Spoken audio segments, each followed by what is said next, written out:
más información aquí en Congreso Noticias y estamos acompañados aquí en el set de Congreso Televisión del congresista de la bancada de Fuerza Popular, Alejandro Aguinaga. Muy buenas noches, congresista, y gracias por acompañarnos en esta edición. Buenas noches. ¿Qué tal, querida Madeleine? De la misma forma, siempre es bueno un reencuentro y poder informar sobre las acciones congresales que se vienen a futuro, ¿no?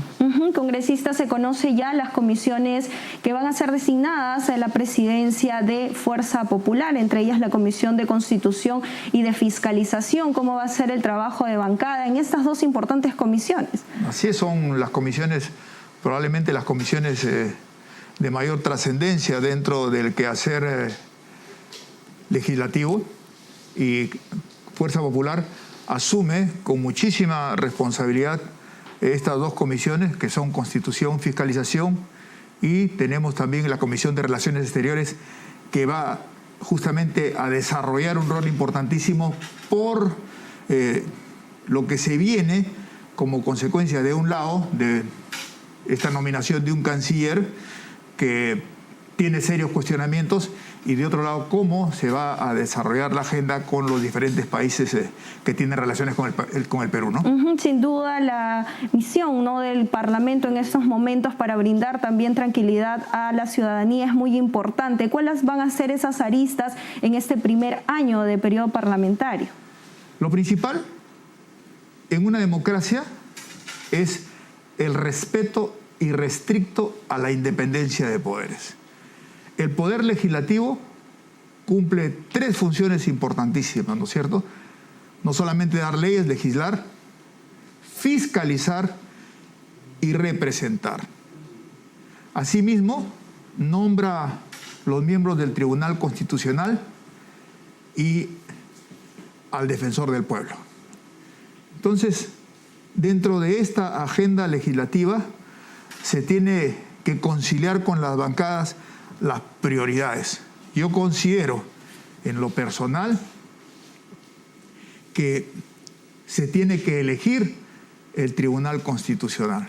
No puede ser que 6 miembros del Tribunal Constitucional hayan terminado mandato hace más de 2 años y que no se haya podido sustituir. Y sobre todo un Tribunal Constitucional tan cuestionado, porque vemos que sirvió para poder apalancar algunas acciones del Poder Ejecutivo en la época del señor Vizcarra. Entonces, por ejemplo, decir negación fáctica, ¿no es así?, de confianza, que permitió justamente con esa interpretación el quiebre del régimen democrático, ¿no? Cerrar el Congreso, cuando el Congreso es el primer poder del Estado y que justamente lleva la representación nacional. El Ejecutivo, es cierto, el presidente de la República es el primer magistrado de la nación, pero el Congreso, sus representantes representan todos los rincones del país. Y desde su despacho, ¿cuál van a ser tal vez las aristas que se van a abordar urgente en estos momentos? Bueno, le he dicho lo del Tribunal Constitucional, por los serios cuestionamientos tenemos otro magistrado, y estoy extrañado que haya un magistrado que se le haya encontrado, por ejemplo, en alguno del genocidio de Trujillo en La Libertad, y que no haya sido ni sancionado. Ese hombre puede impartir justicia luego de pasar esas noches de farra. Me parece que es dificilísimo, y allí tiene que intervenir el Congreso, y sin embargo, esta persona ha estado emitiendo fallos cuando está completamente descalificado. Y peor, como le insisto, un Tribunal Constitucional sin mandato, un Tribunal Constitucional que prácticamente estuvo de comparsa del gobierno del señor Vizcarra cuando declara pues negación fáctica, donde no había habido votación, ¿no? Sin duda, congresista, la elección de los magistrados es una tarea pendiente que aún se tiene aquí en el Parlamento.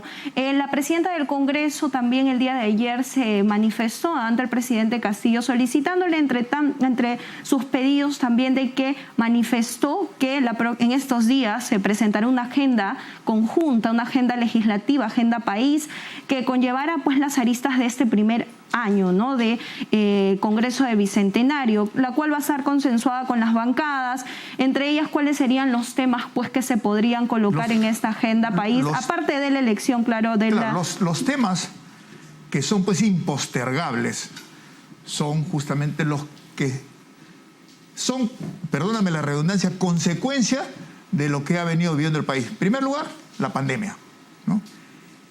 ¿Cómo vamos a poder desde el Congreso acompañar acciones que tengan por objetivo no solamente controlar la pandemia, sino también que se pueda llegar a todas las medidas preventivas, dentro de ellas que la vacunación, a pesar de que es competencia del Ejecutivo, se desarrolle de la mejor manera?